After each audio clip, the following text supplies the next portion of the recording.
Respirasi merupakan proses fisiologis yang sangat penting bagi makhluk hidup karena melibatkan penggunaan oksigen untuk menghasilkan energi. Setiap hewan memiliki mekanisme respirasi yang berbeda, tergantung pada struktur tubuh dan habitatnya.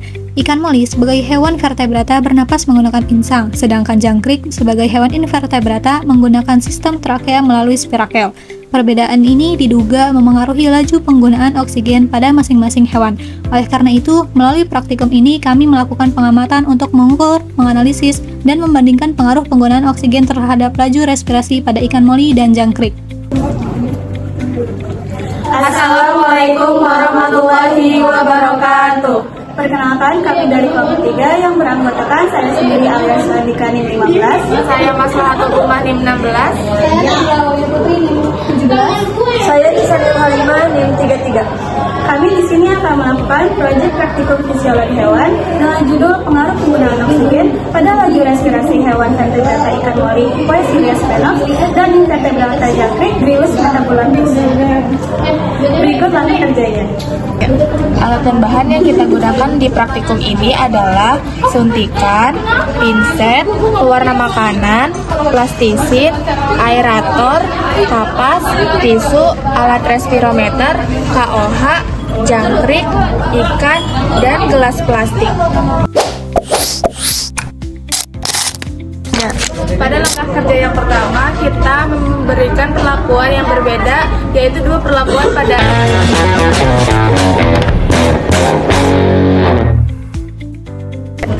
Selanjutnya, siapkan 2 wadah yang berisikan aquade secukupnya. Pada gelas pertama, diberikan perlakuan aerator, sedangkan gelas kedua sebagai kontrol. Selanjutnya, memasukkan ikan ke dalam 2 wadah yang sudah disediakan. Untuk mengetahui laju respirasi pada ikan moli, hitung pergerakan operkulum selama 5 menit pada 3 kali pengulangan. Berikut hasil pengulangan ketiga pada ikan moli.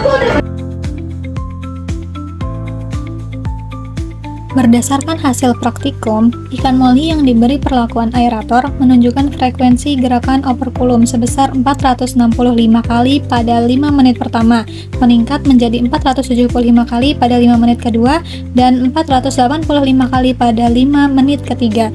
Sementara itu, ikan moli kontrol tanpa perlakuan menunjukkan frekuensi yang lebih tinggi, yaitu 640, 650, dan 660 kali. Nah, perbedaan hasil tersebut ini menunjukkan bahwa ketersediaan oksigen di lingkungan memengaruhi aktivitas respirasi pada ikan moli.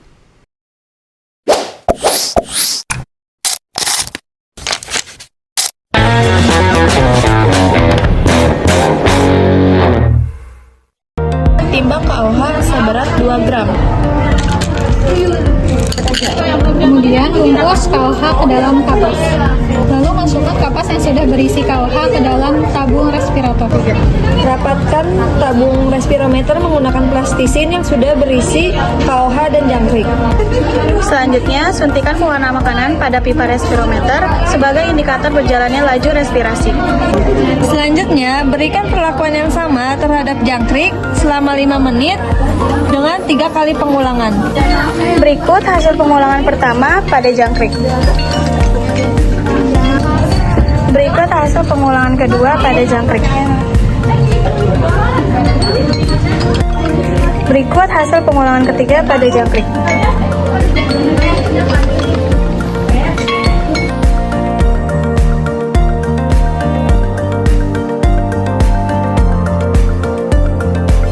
Berdasarkan hasil praktikum yang telah dilakukan, laju respirasi pada hewan invertebrata yaitu jangkrik mengalami peningkatan selama waktu pengamatan.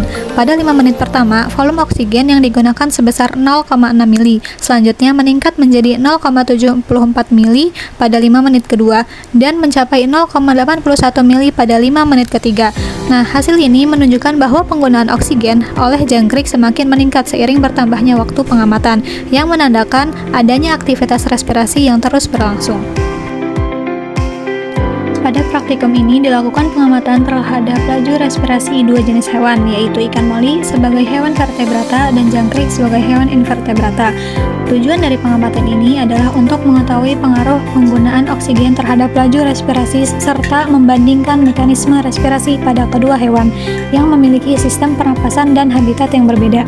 Berdasarkan hasil pengamatan pada ikan moli, frekuensi gerakan operkulum mengalami peningkatan selama waktu pengamatan. Pada kelompok yang diberikan perlakuan aerator, jumlah gerakan operkulum meningkat dari 465 kali pada 5 menit pertama menjadi 475 kali pada 5 menit kedua dan mencapai 485 kali pada 5 menit ketiga. Sementara itu, pada kelompok kontrol tanpa aerator, frekuensi gerakan operkulum juga meningkat, yaitu dari 640 kali menjadi 650 kali, kemudian 660 kali. Gerakan operkulum ini merupakan indikator aktivitas respirasi ikan karena berfungsi mengalirkan air melewati insang sehingga oksigen dapat berdifusi ke dalam pembuluh darah, sedangkan karbon dioksida dikeluarkan ke lingkungan. Perbedaan frekuensi respirasi antara ikan yang diberi aerator dan kelompok kontrol menunjukkan bahwa kondisi lingkungan memengaruhi proses respirasi. Selanjutnya, pada pengamatan jangkrik menggunakan respirometer, diperoleh hasil bahwa volume oksigen yang digunakan meningkat dari 0,60 mili pada 5 menit pertama menjadi 0,74 mili pada 5 menit kedua dan 0,81 mili pada 5 menit ketiga. Peningkatan tersebut menunjukkan bahwa respirasi sel tetap berlangsung secara kontinu untuk menghasilkan energi yang dibutuhkan dalam menjalankan berbagai aktivitas biologis. Berbeda dengan ikan, jangkrik ini tidak menggunakan insang, melainkan sistem trakea. Oksigen masuk melalui spirakel, kemudian dialirkan langsung ke jaringan tubuh melalui saluran trakea sehingga proses pertukaran gas berlangsung tanpa melalui darah sebagai media pengangkut oksigen. Berdasarkan hasil pengamatan, dapat disimpulkan bahwa penggunaan oksigen memengaruhi laju respirasi pada hewan vertebrata maupun invertebrata. Pada ikan moli, frekuensi gerakan operkulum mengalami peningkatan selama waktu pengamatan, baik pada perlakuan aerator maupun kontrol. Nah, dengan kelompok kontrol menunjukkan frekuensi respirasi yang lebih tinggi. Sementara itu, pada jangkrik terjadi peningkatan volume oksigen yang digunakan dari 0,6 mili menjadi 0,81 mili selama 15 menit pengamatan. Secara keseluruhan, hasil praktikum menunjukkan bahwa proses respirasi berlangsung secara terus-menerus dan dipengaruhi oleh ketersediaan oksigen serta karakteristik sistem respirasi pada masing-masing hewan. Demikian praktikum yang telah kami lakukan. Semoga bermanfaat. Terima kasih. Wassalamualaikum warahmatullahi wabarakatuh.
Oke, standby, kamera ready, sound ready, 3, 2, 1, action.